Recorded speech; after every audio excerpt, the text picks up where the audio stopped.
तर्जुमान दफ्तर खारजा जाहिद हफीज इस वक्त हफ्तावार ब्रीफिंग दे रहे हैं। Particularly in the areas of trade, energy, industrial modernization, railways, aviation, security and defense sectors. The Prime Minister also stressed the importance of a negotiated political settlement in Afghanistan. He appreciated Russia's support to the Afghan peace process, including through the recent meeting of the extended Troika in Moscow. With reference to the situation in Indian illegally occupied Jammu and Kashmir, the Prime Minister shared Pakistan's perspective on issues of peace and security in South Asia. The Prime Minister reiterated his invitation to President Putin to visit Pakistan. The 10th summit of the D8 was hosted by Bangladesh on 8th March 2021 in a virtual format.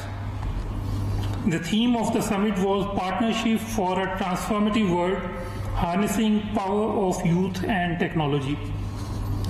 The summit was attended by the heads of state and government of the D8 member states, including Bangladesh, Egypt, Indonesia, Iran, Malaysia, Nigeria, Pakistan and Turkey.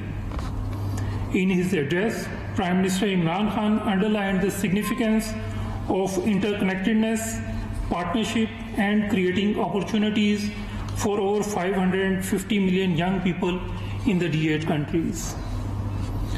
He also shed light on the overall impact of COVID-19 pandemic, which has thus far caused over 2.9 million deaths, unemployment of over 250 million people and global economic contraction. To realize the vision of D8, the Prime Minister proposed a 5-pronged roadmap. 1. Mobilizing finances and resources to recover robustly from the economic and health crisis induced by COVID-19 and addressing these challenges by debt relief, creating special drawing rights, mobilizing climate finance, eliminating illicit financial flows and return of stolen assets to the developing countries. 2. Creating concrete actions to expand intra-D8 trade from currently around $100 billion to $500 billion by the year 2030. 3. Developing a youth engagement strategy focused on promoting cultural, educational, scientific and business exchanges. 4. Promoting knowledge-based economies, increasing expenditure on research and development and focusing on rapid digitalization. And 5. Making D8 more relevant to the lives of our citizens by promoting food security, enhancing cooperation in health, holding joint sport events and helping each other during natural disasters. Earlier, Foreign Minister Shah Mahmood Qureshi addressed the 19th Council of Foreign Ministers meeting of the D8.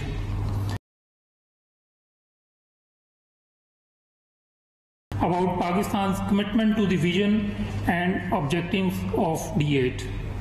He reaffirmed Pakistan's resolve to play an active role in enabling the organization to achieve its full potential. The Foreign Minister received the new resident representative of the United Nations Development Programme to Pakistan. He appreciated the UNDP's positive contribution towards achievement of sustainable development goals by the Global South. The Foreign Minister underscored that sustainable. The two sides exchanged views on a wide range of multilateral issues of mutual interest, covering all major areas of the United Nations work.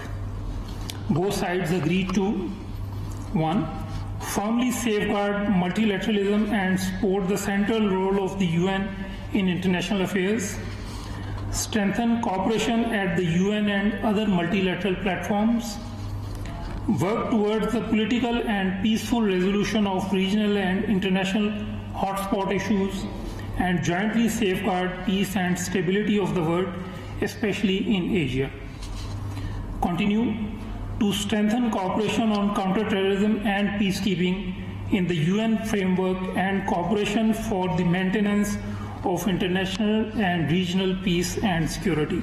And finally, consolidate strategic coordination in the field of human rights, jointly opposing double standards and politicization of human rights issues. Now, coming to the situation in Indian illegally occupied Jammu and Kashmir, the extrajudicial killings by the Indian occupying forces continued unabated during the past week as well. 10 more Kashmiris were martyred in Pulwama and Shopiyah districts of IAOJK. Out of these, 7 Kashmiris were martyred only yesterday. Pakistan has repeatedly called for independent investigations under international scrutiny into the extrajudicial killings of all these innocent Kashmiris. We have also consistently underscored the need for unhindered access to the UN human rights bodies, international human rights and humanitarian organizations, and global media to assess the human rights situation in IAOJK. We are also concerned over the continuing military siege, incarceration of Kashmiri leadership, unprecedented restrictions and on fundamental freedoms of the Kashmiri people, and ongoing efforts to change the demographic structure of the occupied territory in clear violation of international law, particularly the 4th Geneva Convention.